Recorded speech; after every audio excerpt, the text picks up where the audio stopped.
Le voy a hablar de los acontecimientos previos a la última cena. Lucas capítulo 22, versículo 7, comienza los preparativos de la cena, de lo que sería la última cena, la cena de Jesús con sus discípulos. En el momento, lo que le estoy diciendo, donde Él va a sellar las pautas para el funcionamiento de la iglesia.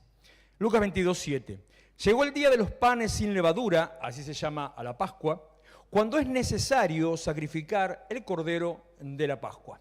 Esto es importante entenderlo para nosotros al día de hoy, porque como puse en el devocional de esta mañana, respecto de aquellas cosas que tomamos en forma familiar, la última cena o la Santa Cena o la Cena del Señor o la Pascua no es solamente un ritual, sino que es un evento espiritual de alta importancia y prioritario. Para ellos entendían que era necesario sacrificar el cordero. Y la Pascua es un evento necesario. La Cena del Señor es un evento necesario.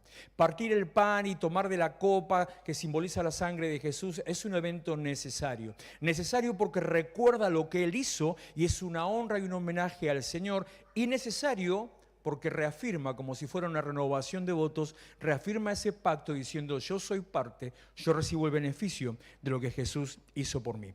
Es necesario sacrificar el cordero de la Pascua. Jesús envió a Pedro y a Juan con estas instrucciones: vayan a preparar todo para que comamos la Pascua. En el momento que ya estaban listos para participar, durante ese día Él manda a 2 de sus discípulos y les dice: vayan a preparar las cosas en todo lo que tiene que ver con la obra de Dios, en todo lo que tiene que ver con lo que esperamos de parte de Dios, en todo lo que tiene que ver con el reino de los cielos, con las promesas que el Señor nos dio y con lo que Él quiere hacer con nosotros. Se requiere de nuestra intervención. La obra de Cristo no se puede hacer sin el obrar de la iglesia. La obra de Dios no se puede hacer en este tiempo sin la iglesia avanzando. Ellos dos tuvieron que ir a preparar. Bueno, hicieron algo antes, pero ellos tuvieron que hacer algo más allá de lo que iba a ser el evento importantísimo de partir el pan y tomar la copa.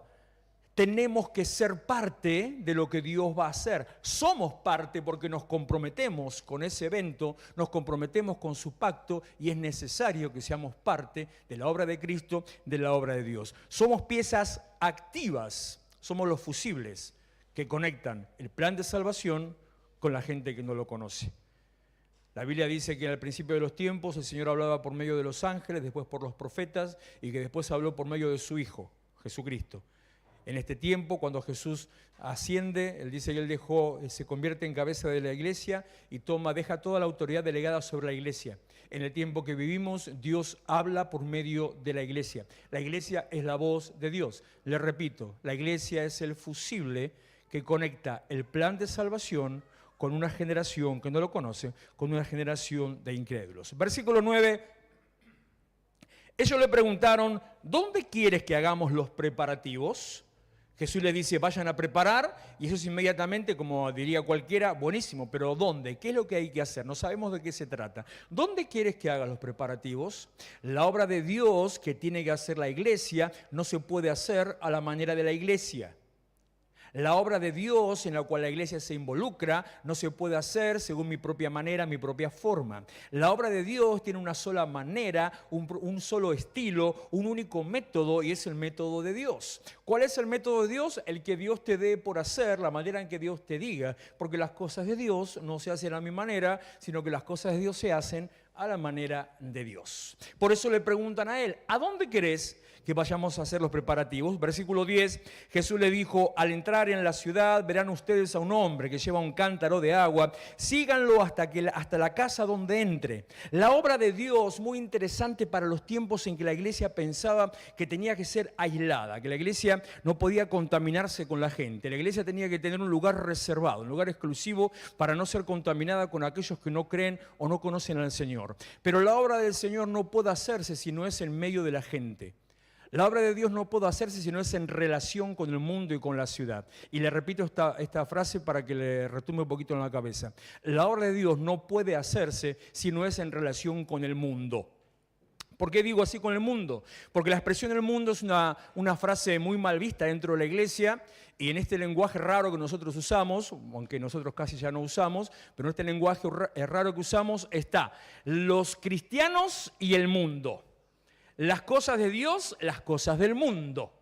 Está las obras de la carne y el fruto del Espíritu. Y cuando hablamos del mundo, que eso surge de un versículo de Primera de Juan, cuando hablamos del mundo a una persona que no conoce al Señor, dice, ¿pero qué? ¿Acaso ustedes son marcianos o son lunáticos? ¿En qué mundo ustedes están?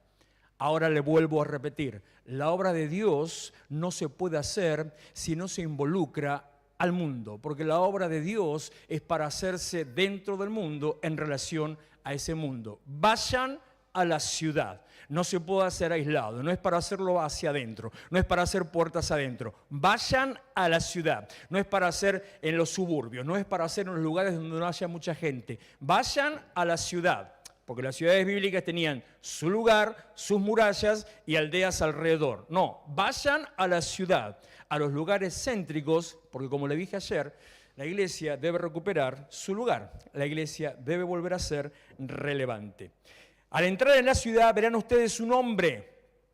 Me encanta esta parte del hombre del canto del agua porque nos lleva a prestar atención a los detalles. Nos lleva a prestar atención a las señales. Y algunos estarán diciendo por ahí, pero hace una semana me dijiste que no tengo que buscar ni pedir señales. Sí, no tenés que buscar ni pedir señales. Dios te las da por sí solo.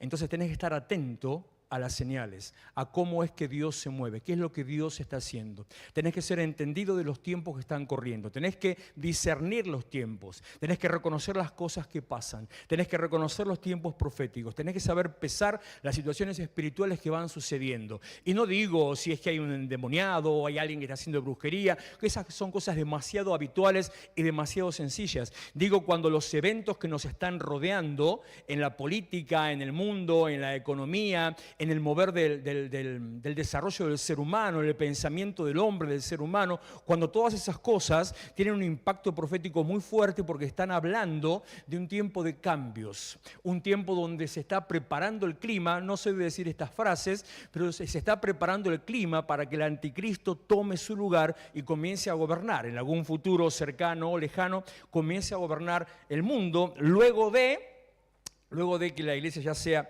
apartada y el Señor esté preparando su segunda venida.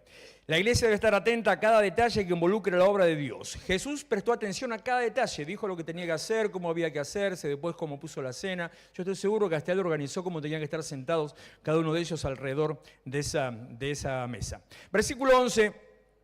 Y díganle al dueño de la casa, el maestro pregunta, ¿dónde está el aposento en donde comerá la Pascua con sus discípulos? Escuchá esto porque cuando escribí esto pensé en vos. También es un poco controversial y va en contra de la línea tradicional de lo que muchas veces decimos.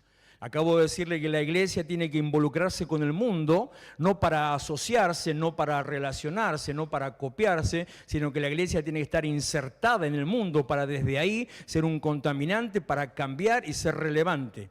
Que el propósito de Dios es que la iglesia esté en el mundo para ahí proclamar el mensaje de salvación. Ahora te digo, el mundo, las riquezas inmundas, las riquezas injustas, las riquezas de los incrédulos o de los impíos, como dice Proverbios, son los que proveen para la obra de Dios. El mundo es el que suple los recursos para la obra de Dios. Los injustos, las riquezas injustas, dice Lucas, las riquezas injustas son las que nos abrirán las puertas en el reino de los cielos. Dice Proverbios, les repito, que las riquezas de los impíos, que lo que no quiere decir pecadores, sino quiere decir incrédulos, las riquezas de los incrédulos irán a las manos de los hijos de Dios. Pero eso pasa después de que la iglesia se relacione, se involucre y se meta en el mundo. No puede pasar de otra manera. Ellos fueron, les dijo Jesús, van a ver a un hombre así, así, asá. Cuando entra a la casa, vayan a la casa y en esa casa el dueño de la casa les va a tener el lugar preparado. El mundo ofrece los recursos para que la obra de Dios sea hecha. ¿Dónde me quedé? ¿Qué versículo me quedé? Versículo 11. El maestro pregunta dónde está el aposento en donde comerá la Pascua con sus discípulos. Verso 12. Entonces él le mostrará un aposento alto, ya dispuesto. Hagan allí los preparativos. ¿Sabe lo que quiere decir un aposento alto, no? ¿Se da cuenta? Una de las normas de la interpretación bíblica, esto es seminario, o sea, esto es hermenéutica. Una de las normas de la interpretación bíblica es que la Biblia dice lo que dice. ¿Qué quiere decir? Que la Biblia dice lo que dice.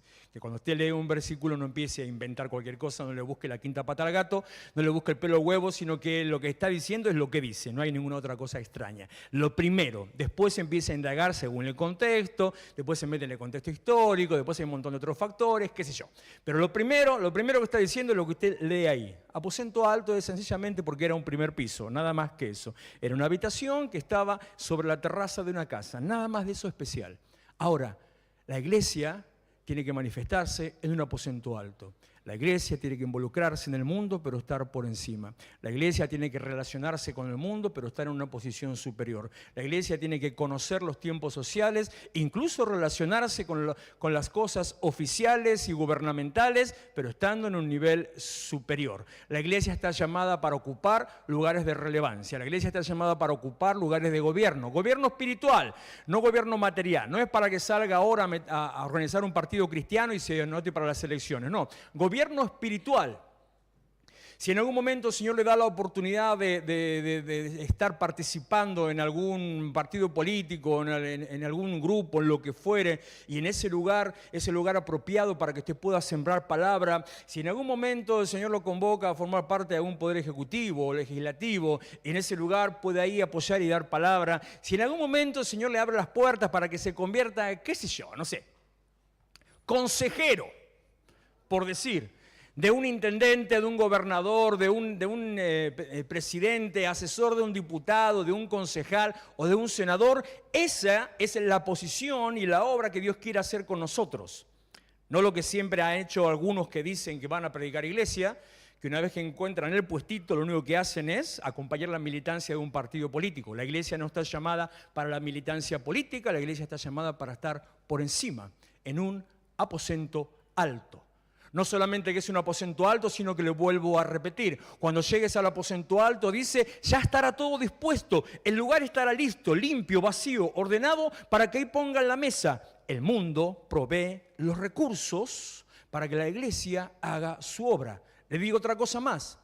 Aunque vos no lo sepas, aunque no estés enterado, en un lugar distinto donde vos estás, alguien está trabajando para el reino de Dios. Le digo algo más. Hay personas que tal vez no congregan, pero su corazón está con el Señor y por distintas razones puede ser que no congreguen y también son iglesia. Le digo algo más. El formato de iglesia no es el único formato del reino de los cielos, sino que Dios provee en distintas maneras, en distintas formas, según la función que Dios tiene para usar a cada persona en el lugar apropiado. Siempre dije, la iglesia a veces se limita solamente a predicarle al necesitado, porque es más fácil, porque el mensaje es muy sencillo, vos hablás de la necesidad y listo, ya está.